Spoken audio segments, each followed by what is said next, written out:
Guys જો સામાન આવી ગયો પાછળ સેટી પલંગ છે આ ફ્રીજ આ તિજોરી આ ટાઈપની પછી સોફા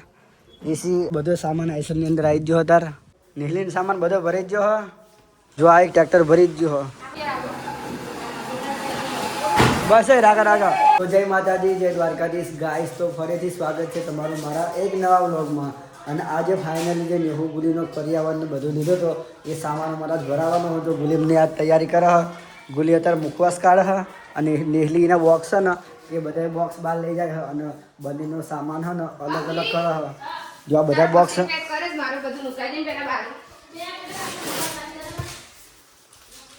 હાલ ઉભી રહે ગુલી ફટાફટ હવે મહેમાન આવે હ બધા ધોળકા કલીકુંડ દુકાને જ્યાં ત્યાં જે ફર્નિચર ને બધો સામાન હોય ને એ બધું ત્યાંથી ભરશે અને પછી અહીંયા આવશે અને પછી આવે ને એ લોકો પછી આ બધા વાસણ ને એવું ભરી જશે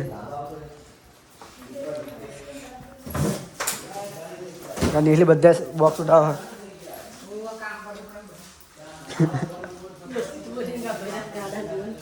એ કેવું મમ્મી તારા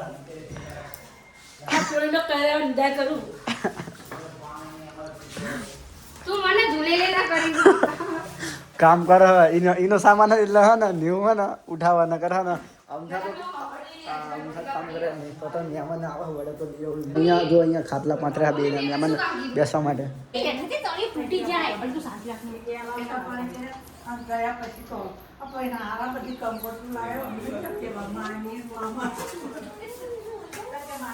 ગાઈસ અત્યારે બધા મહેમાન આવી ગયા અને હા ને આ કોટરી કાગળ મૂકી દો પછી બધો સામાન ભરવાનું ચાલુ કરી દેવી કારણ કે બીજી વનનો સામાન ભરવાનો થશે ને તો બી ડખડો પડશે એટલે એકનો ભરાઈ જાય ને એટલે લેતા વાર ના લાગે તો અત્યારે હા ને ઇકો આગળ થોડીક પાર્ક કરી દો ચમ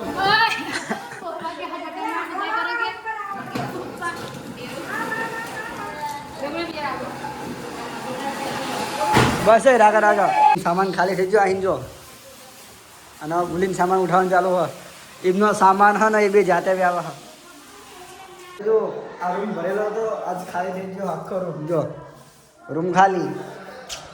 અને જો એક ટ્રેક્ટર ભરી ગયું હોય અને એક ટ્રેક્ટર ત્યાં ધોતા ભરવાનું ચાલુ હોય ને હવે આઈસર આવે હોય આઈસરો બધો સામાન ભરી દેવી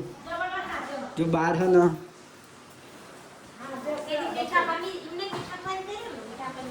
જો આ એક ટ્રેક્ટર ભરી જ ગયું હોય આ ટ્રેક્ટર જશે એટલે પછી આઈસર આવશે તો આઈસરમાં સામાન ભરવાનો હોય આ બધો સામાન પેટીથી બહાર કાઢી નાખ્યો ટંક બોક્સ થેલો અને આ બ્લેન્કેટ હજુ ભૂલી જોઈ નહીં પેટી ખાલી કરવા હતા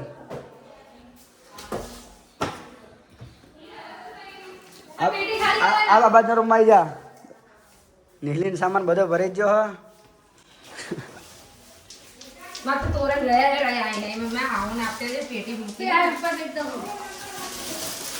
फटाफट सामान करो बैठ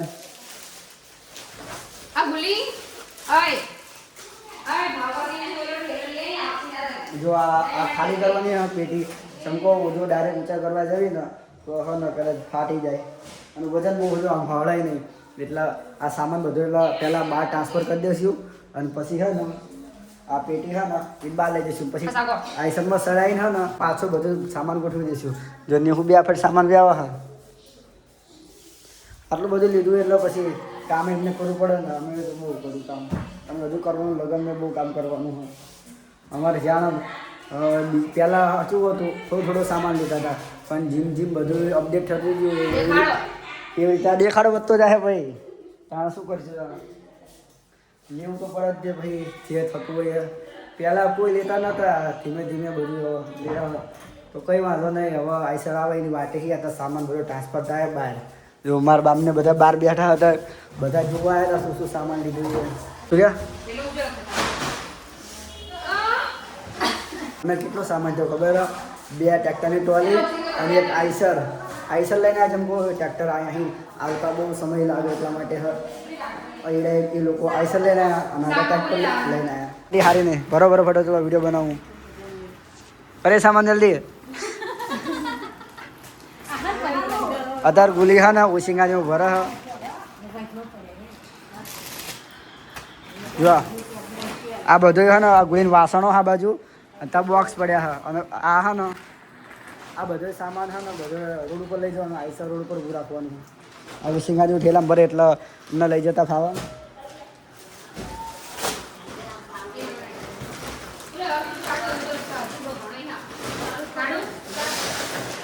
અને આઈસર આવે એટલે તમને આઈસરમાં સડીને સામાન બતાવું છું શું સામાન લાવ્યા.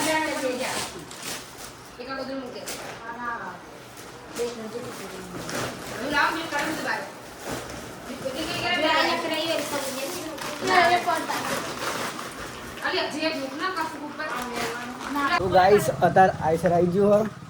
તમને આઈસરમાં સડીને સામાન બતાવું શું શું લાવ્યા. જો બધો સામાન આઈસરની અંદર આવી ગયો અત્યારે. તો ગાઈસ જો સામાન આવી ગયો પાછળ સેટી પલંગ છે, આ ફ્રીજ, આ તિજોરી આ ટાઈપની, પછી સોફા, એસી અને આ ખુરશી અને શું કે સુરાગન ટીપાઈ.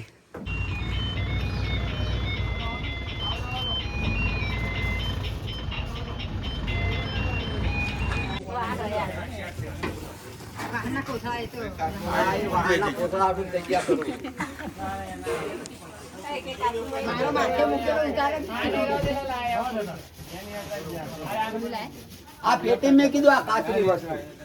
ઉપર ને આ ઉપર રહી બસ.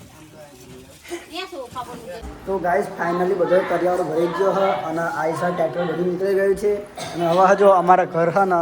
બંને ઘર ખાલી ખાલી લાગે અને હા ને ગુલી સોડા અત્યારે ગુલી સોડા પીવો હ. મેરીને કંકોત્રી લેવા મોકલી હ એ પેલા ઘરમાંથી કંકોત્રી લાવો એટલે મેં લખવાનું ચાલુ કરવી કારણ કે કાલે પાછું કંકોત્રી વેચવા જવાનું છે અને 2 દિવસમાં બધી કંકોત્રી વેચી મારવાની છે. તો જો મારા પપ્પાને બધા બે હતા આરામ કરે હજો તો કંકોત્રી લાવે એટલે લખવાનું ચાલુ કરી દેવી કંકોત્રી બધા ઘરે ગયા હોના. તો ગાઈસ અત્યારે અમે વાડીએ જે અમારું ઘર છે એ આવી ગયા છીએ અને હવે બધા હોન કામ લાગી ગયા છે. જો અમારા જે પાછળની વાડી દેખાય છે ને આ વાડીની અંદર જો ગુલાબ ખીલ્યું હોય તો હે ને અત્યારે હે ને એ બધો સામાન અને બધું પોકી જ હોય અહીંયા ફોન આવી જ એવું ના બોલીશ મમ્મીને તું. તો હે ને વેણવા જઈશ વાડી અને હું તમને મળીશ હવે ડાયરેક્ટ રાતે.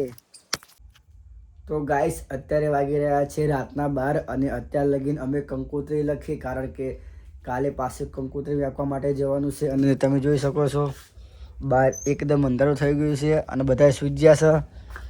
કંકોત્રી તો અમે હા ને 10 વાગે લખી નાખી હતી પણ હા ને મારે એડિટિંગ કરવાનું બાકી હતું તો અત્યારે એડિટિંગ પતી ગયું હોય. આ છેલ્લી ક્લિપ છે એટલે આને એડ કરી દઉં એટલે એડિટિંગ પૂરું. અને હું આશા રાખું છું તમને આજનો વ્લોગ ગમ્યો હશે. ગમ્યો હોય તો લાઈક કરો અને ચેનલ ઉપર નવા હોય તો સબસ્ક્રાઈબ કરો. અને ગાઈસ તમે એક લાઈક કરો ને તો મને બહુ મોટિવેશન મળે અને